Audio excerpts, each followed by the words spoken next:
Okay, so let's look at the J values. So we've gotten the L and the S values, and J is equal to L plus S, right? But remember, these are vectors. So for our singlet D, we can have J is equal to L plus S. L is equal to 2, we've decided, S is equal to 0, and that gives us the only possibility is plus 2. Okay, so we have a singlet D2 term. So we've gotten that subscript. Our singlet S, we'll do the next one. It's easy as well. J is equal to L plus S. And we have 0 plus 0, so this gives us 0, and I have a singlet S 0. And now our triplet P is where we get things that are a little bit interesting. Because this is vector addition, J is equal to L plus S, we have our plus 1, but vectors can add, right, the direction matters. So we can have our 1 plus 1, 0, or negative 1 for our S, right? This can add together either, we can think of it maybe like in phase and out of phase, are they pointed the same direction or opposite directions? And so we could have a possibility here where we get 2, 1, or 0. So we actually have 3 different terms here. We have the triplet P2, triplet P1, and triplet P0 possibilities. And in general, we can generalize this. Our J value is always going to be range from L plus S to L plus S minus 1 to ... the absolute value of L minus S. Right, and so you can see this is true for our triplet P state as well.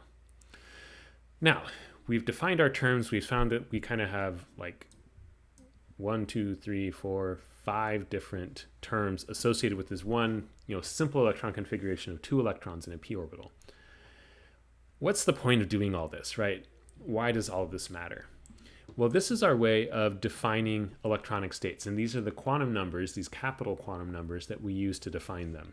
So just like we use N and L and M sub L to define the states of a hydrogen atom, as we get to more electrons, it's these total angular momentum quantum numbers that matter.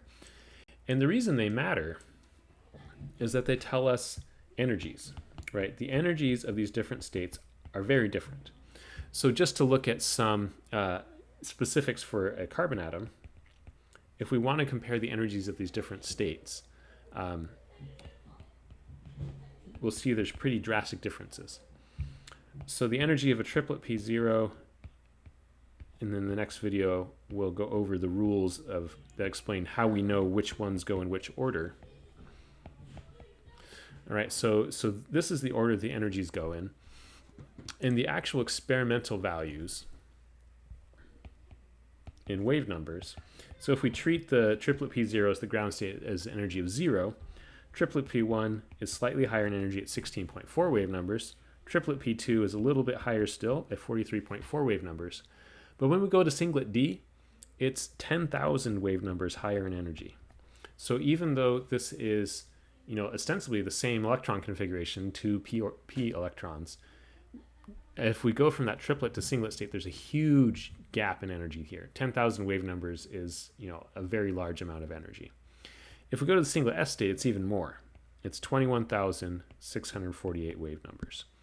So there's a very drastic difference in energy for these different terms. Even though, we could, ostensibly say, oh, we just have a, P2 configuration, how those electrons are arranged in terms of spins and how that adds together in terms of the angular momentum has a very big effect on the energies of the system.